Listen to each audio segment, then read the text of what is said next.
Hey everyone, Mr. Sujano here, your source for gaming tech, emulation, and open source news. Let's get started. Alright, to kick things off, some people guessed my location yesterday right off the bat again. And I would say it was pretty difficult yesterday, and today will also be pretty difficult probably for a lot of people. So I guess we'll do 1,000 Sujano points for whoever can guess exactly where I am.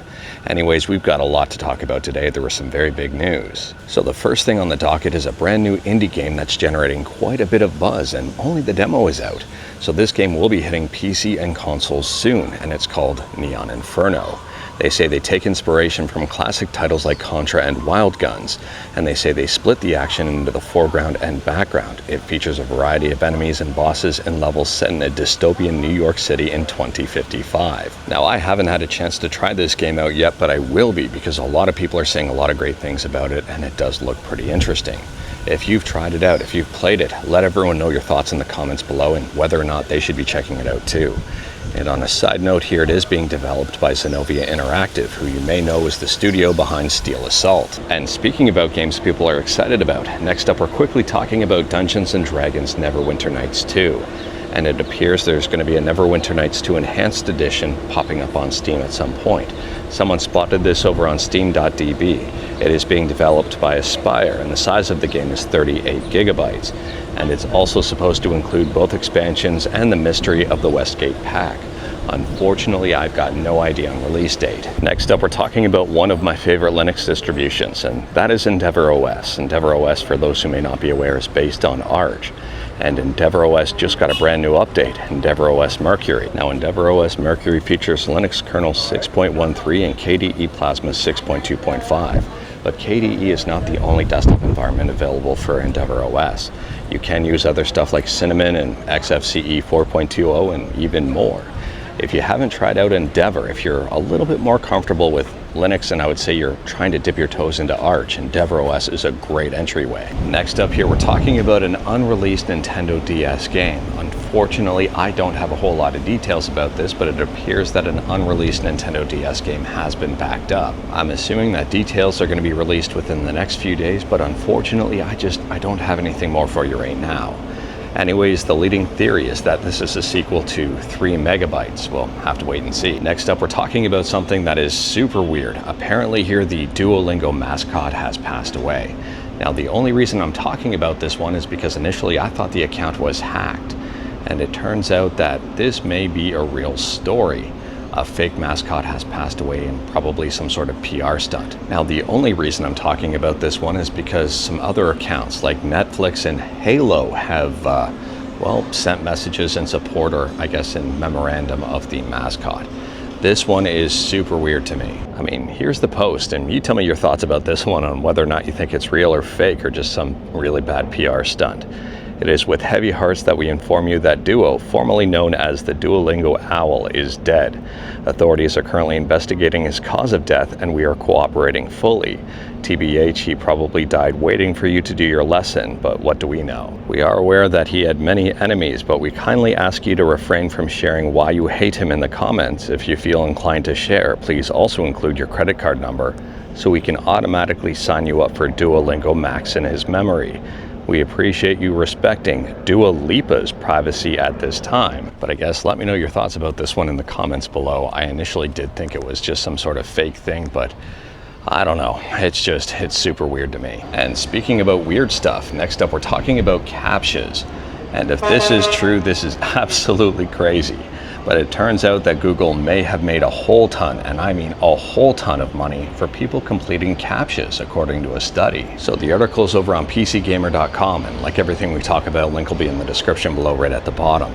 But here's the title of the article. A 2023 study concluded captchas are a tracking cookie farm for profit, masquerading as a security service. That made us spend 819 million hours clicking on traffic lights to generate nearly $1 trillion for Google. The study that was conducted was about 13 months, and they say here that the data that was gained was used to train AI and also to sell. And to me, who are we kidding? That's not even surprising in today's day and age. I mean, it just seems that data is the new hot ticket item to package up and sell to people and to farm. But what do I know? Let me know your thoughts about that in the comments below, and if you're surprised about hearing this possible news. And speaking about a whole ton of money, next up we're talking about someone who lost a whole ton of money and is probably never going to get it back.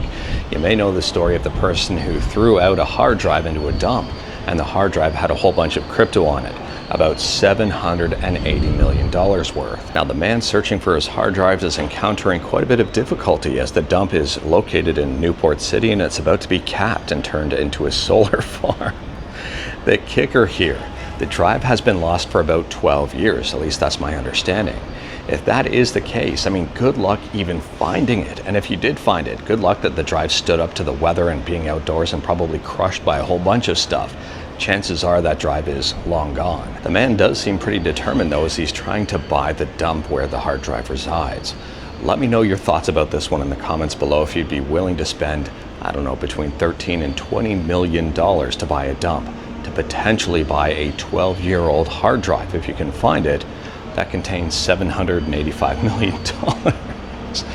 In my opinion, you could spend $13 million on yourself and just retire and not worry about anything anymore.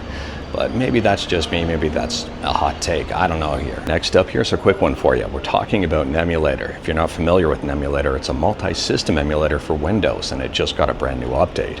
It's the first update of 2025. Anyways, here in this brand new update, there's a whole bunch of fixes, optimizations, and they've now included Space Invaders emulation. And speaking about updates, next up we're talking about RPCN. If you're not familiar with RPCN, it is a matchmaking server for RPCS3, and it just got updated to version 1.4.0. This one brings about a bunch of fixes, changes, and brand new features. So included in the new features, they've implemented support for private slots and room passwords. They've added hint for game name and game tracker. They've added a cache to the game tracker. They've added support for IPv6 for signaling. They've added support for groups, and they've added a command to reset the client state without disconnecting. And speaking about adding stuff, last up here, we're not adding stuff, we're talking about stuff being removed. And we're talking about the PlayStation Store, and a whole bunch of PS5 games have been delisted after being investigated and determined to be spam. On a side note here, if your favorite game on PlayStation 5 was just recently delisted, well, I don't know what to tell you. There's a chance it was spam. But anyways, here I'm glad to see that PlayStation is refining their store a little bit. And they say here that these games used recycled assets and AI. Some of the games include Supermarket Simulator Pro, Body Cam Shooter, and Backrooms Inside the Escape. It turns out the developer Random Spin was hit pretty hard with a whole lot of games being removed. I'll be honest with you, I'm not really familiar with any of these games, but if you are, if you've played them, let me know your thoughts in the comments below. And let me know if it was justified that they were removed from the PlayStation Store. But anyways, that is all I've got for you in this one. Straight to the point, all stuff and no fluff. I didn't find any fluffs today. And if you guessed this one, I'm gonna up it from, I don't know, 1,000 Sugeno points to 10,000 Sugeno points, because this is a pretty hard guess. It was really hard to record today due to the wind and weather, and well, also a whole bunch of music in the background that I really can't record around.